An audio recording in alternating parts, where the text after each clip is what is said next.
मालेगाव येथील चोरटा जेरबंद करून मोटरसायकल चोरीचा गुन्हा उघडकीस. गुन्हे शाखा युनिट क्रमांक 2 ची कामगिरी. दिनांक 16 जून रोजी गुन्हे शाखा युनिट 2 चे पोलीस अधिकारी व अंमलदार हे मोटरसायकल चोरीतील आरोपी यांची माहिती काढून शोध घेत असताना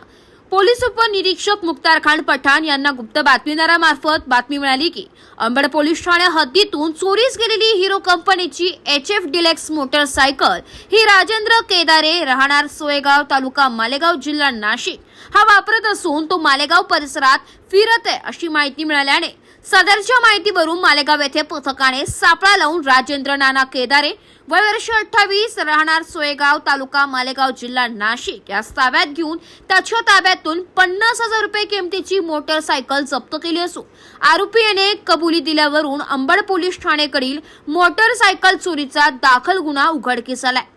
सदरची कामगिरी पोलीस आयुक्त संदीप कर्णिक, पोलीस उपायुक्त प्रशांत बच्छाव, सहाय्यक पोलीस आयुक्त संदीप मिटके यांच्या मार्गदर्शनाखाली सहाय्यक पोलीस निरीक्षक हेमंत तोडकर, प्रभारी अधिकारी सहाय्यक पोलीस निरीक्षक डॉक्टर समाधान हिरे, पोलीस उपनिरीक्षक मुख्तार खान पठाण, यशवंत बेंडकुळी, सहाय्यक पोलीस उपनिरीक्षक गुलाब सोनार, पोलीस हवालदार नंदकुमार नांदुडीकर, सुनील आहेर, प्रकाश बोडके, चंद्रकांत गवळी, चालक पोलीस हवालदार अतुल पाटील, वाल्मिक चव्हाण, मनोज परदेशी, पोलीस अंमलदार प्रवीण वानखेडे, तेजस मते अशांनी यशस्वीरित्या राबवली आहे.